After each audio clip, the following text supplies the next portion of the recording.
Okay, nag-aalala kayo ng kawan. Go. Kawan. Ah, wait! Ito! Sila ang mga kawan! Bilang mga kawan! No! Communication!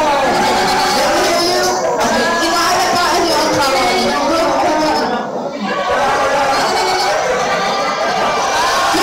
Yung mga katataba, inaalay sa loob. Okay. Yeah. Very good. Okay. Joseph, ulit ka dito. Si Joseph muna. Alam ni Joseph, alam ni Joseph ang masasamang gawain ng kanyang mga kapatid. Kaya ang mga ito, isinumbong niya sa kanyang ama. Sumbong. Kasi, alam kung ginagawa nila sa kawan, baka hindi pinapakain.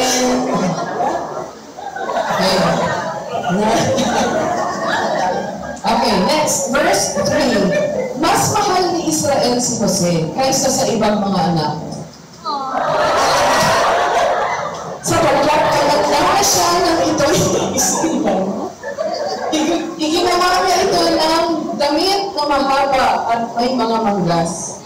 Pasensya niya, ito ng ating props. Okay? Sa Biblia, ito ay makulay at maraming mga dekorasyon. Yan. Okay? Sana. Wala ako. Yan. Nang mahalata ng mga kapatid na si Jose ay mas mahal ng kanilang ama, kinamuhian siya ng walang ito. Ayaw siyang pakisamahan ng mabuti.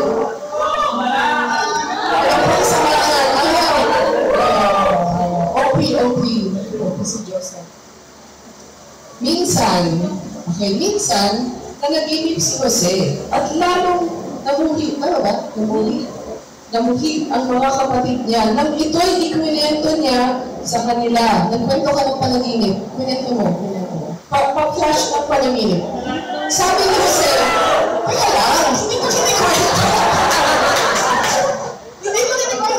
Paki-flash ng panaginip.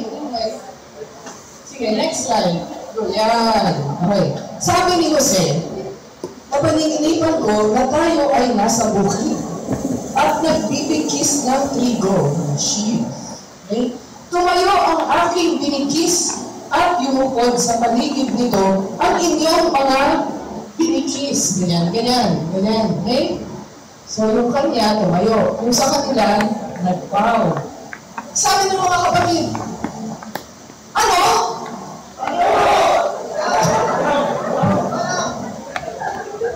Ang ibig mo sabihin, maghahangin ka sa amin? Tanong nila, at lalo silang nagaling kay Jose.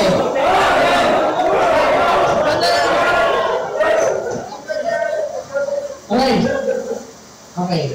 Next, verse 9. Nanaginip muli si Jose at isinalaysay sa kanyang mga kapatid ang ganito. Next slide. Yan. Okay. Merong next, part 2, yung dream. Okay, dream. Nung nagising siya, isinalaysay niya.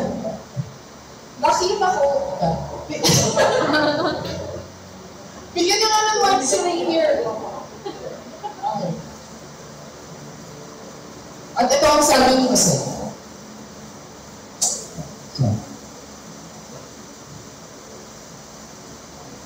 Nakita ko sa aking panaginip na araw, ang buwan, at 11 bituin ay umupo sa aking harapan.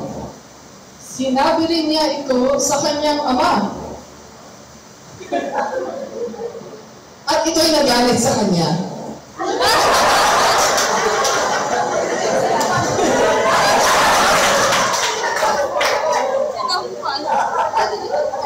Nasa Bible ka, hindi ko tinulong.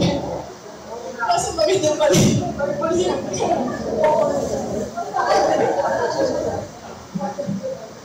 Bigyan ng mais nila.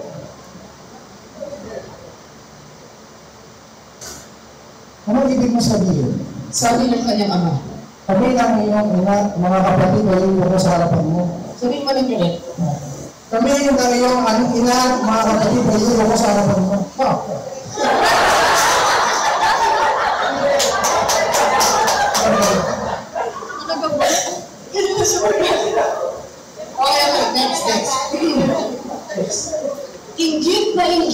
kay Jose ang kanyang mga kapatid.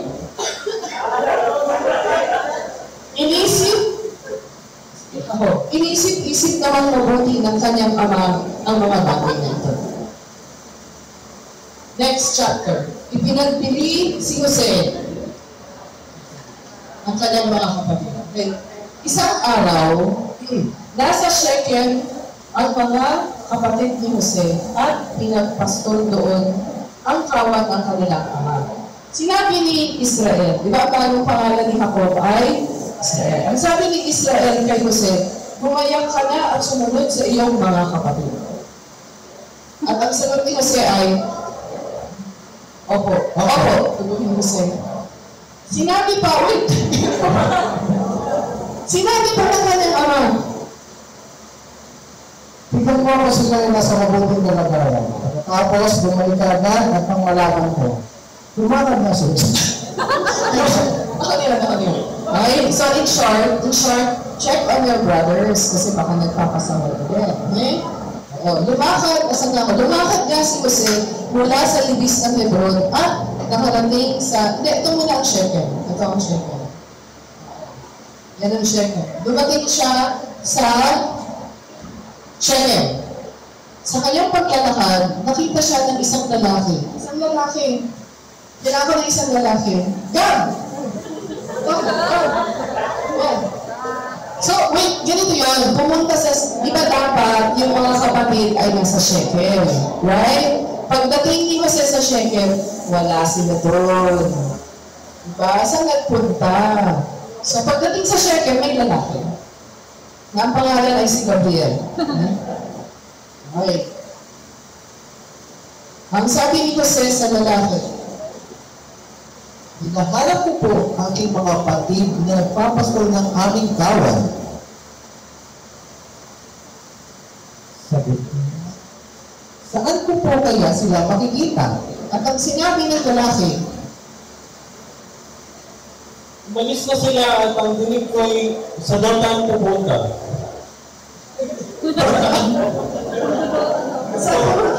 sa Dotan. Hindi sila nagdodoka. Sa Dotan, pumunta. Okay? Sumunod si Jose at natagpuan at naroon ang mga kapatid. Thank you, Gabriel. Okay, balik ka dito, Jose. Balik. Change scene. Ito ang Dotan. Balik kayo sa Dotan. So, ang mga kapatid ay wala doon sa lugar kung saan dapat sila ipapastol. Sa halip, pumunta sila sa Dotan. Hindi ko alam kung bakit, basta doon nila dinala ang mga kawan. Kawan ay nasa Dotan. Alright. Next. So, pumunta si Jose sa Dotan. Okay. Malayo pa ay natanaw na siya ng mga ito. Malayo pa. Yun.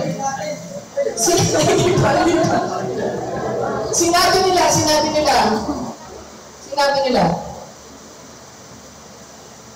Go! Pili mo na lang. Emerald. Dapat galit. Kaya mahilig palaginip. Yan! Ayan na ang hilig. Okay? Tapos, wait.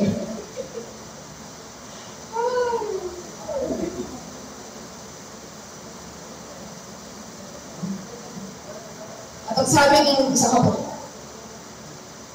Patayin natin ka at ihulog sa balon. At sabihin siya'y sinila ng mabangis na kayo. Tingnan natin kung ano ang nangyayari sa kanyang mga panaginip. ayun. Totoy Bibo. So, meron na silang maitim na bala. Narinig ito ni Ruben. Panganay. Okay, narinig ito ni Ruben at binalak niyang iligtas si Jose. Ang sabi niya, Huwag natin patayin. Huwag natin siya pagbuhatan ng kamay. Iuulog natin siya sa balon.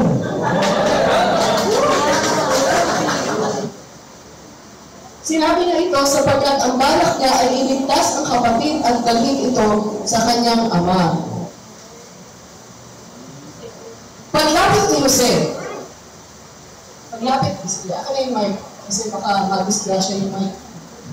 Paglapit ni Jose, hinubad nila ang mahabang damit nito na may panggas.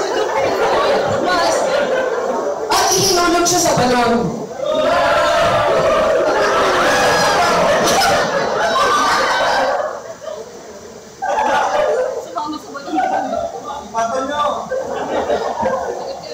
Yung balon ay walang tubig. Kasi balon.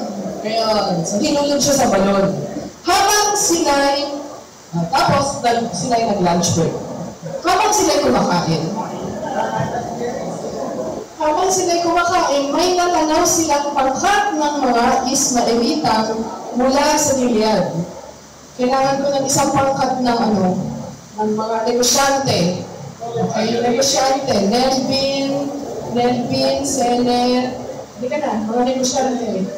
Reggie, mga babae, mga negosyante. Ayan. Sino ba? Ate G, kasama ka na. Mga negosyante, negosyante. So, habang sila'y kumakain, may natanaw silang pangkat ng mga Ismaelita mula sa Gilead. Natanaw nila? Oo. Sa kanilang mga kamelyo, meron kayong mga kamelyo. May karga silang mga gagawing pabango.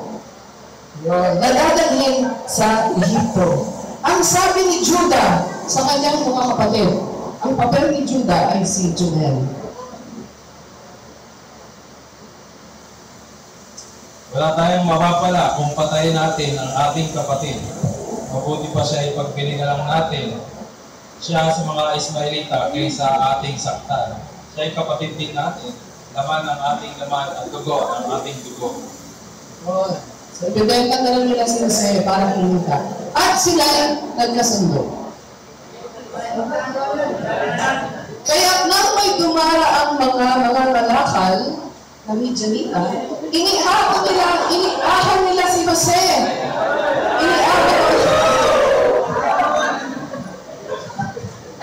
At ipinagbili. Bibili niyo, magtawanan kayo. Bilhin. Magtawanan pa sila eh. At pinagbili sa halagang 20 pirasong pilak. Yun, okay. At si Jose ay dinala ng mga Ismaelita sa Ehipto. Yun, okay.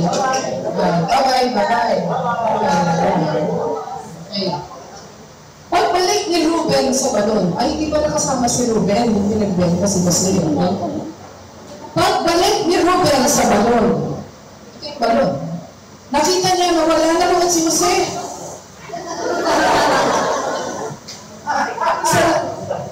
Sa laki naman niyang pagdaramdam, pinunit niya ang kanyang damit.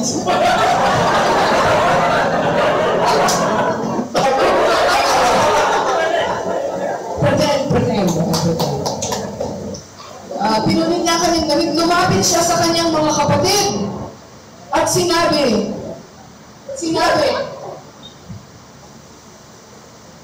Wala sa balon si Jose. Ano ang gagawin mo ngayon? ano daw gagawin niya? Ano daw gagawin niya? Kaya ginawa nila, nagpatay sila ng kambing.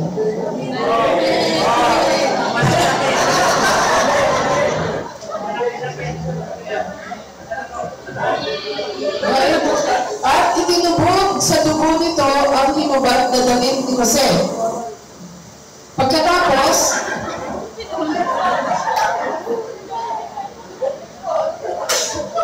Pagkatapos, dinala nila ito sa kanyang ama. Dinala yung damit sa ama. No? At sinabi nila, Kita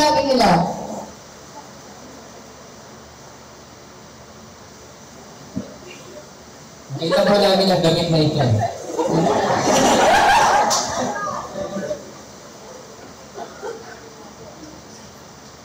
Hintayin nyo na ako kung ito ay kayo. sa pag-expect. Okay? Nakilala kaagad ni Jacob ang damit.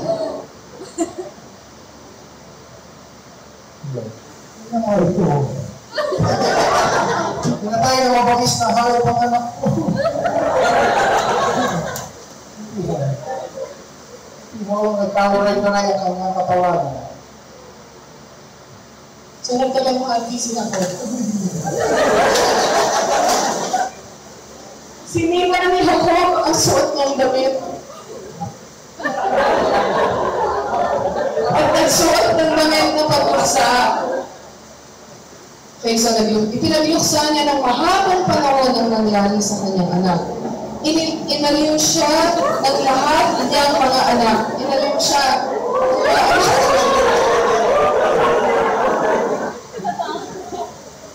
Di naman nakakaliw yun. Rabin sa naman mo. Inaliw siya ng kanyang mga anak.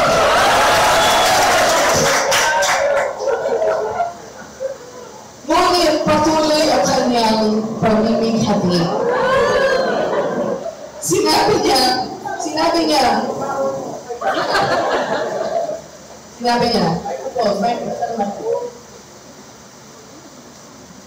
Mapupunta ako sa daigdig ng mga patay na nagdadalang hati dahil sa pagkawala ng aking anak. at patuloy siyang nagluksa. Dahil kay Jose. Ito yung ending ng kwento. Samantala, pagdating sa Ehipto, kasama si Jose. Pagdating sa Ehipto, asan na yung mga negosyante?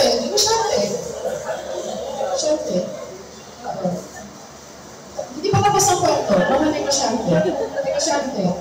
Oo. Sige. Pwede ba manawagan si Bishop? Bishop. Wala kayong speaking role. Ano lang po? Standing role. Dito po tayo. So, di ba naglakbay sila? Naglakbay sila ng malayo. Yan, maglakbay po. May mga kamelyo. Kung masahilin, alipin. Okay. Samantala, pagdating sa Ehipto, ipinagbili si Jose ng mga Midianita kay Potiphar.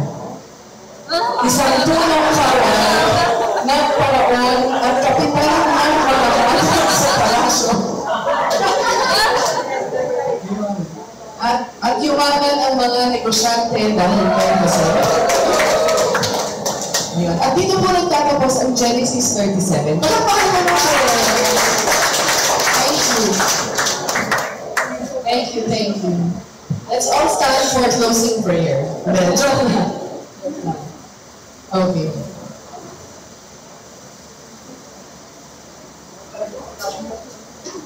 Grabe, ang gagaling ninyo. Sama kayo sa Banang Biga. Nakikita natin sa kwento na from the time sin entered the world, families were corrupted. Brothers rose up against brothers, rose up against their fathers. It started with Cain and Abel, si Ham, si Jacob and Esau. And then in the last book of Genesis, naging large-scale away na yan. Kasi maraming mga kapatid, gustong patayin yung isang kapatid. Okay, ganyan ang effect ng sin sa mundo. And this is how God intervenes. Okay? Tanungin natin ang katanungan. Sa kwentong ito, who is God? Okay? God is the dream giver. He gave Joseph 2 dreams, which Joseph will realize later on in his life. The story starts when Joseph was how old?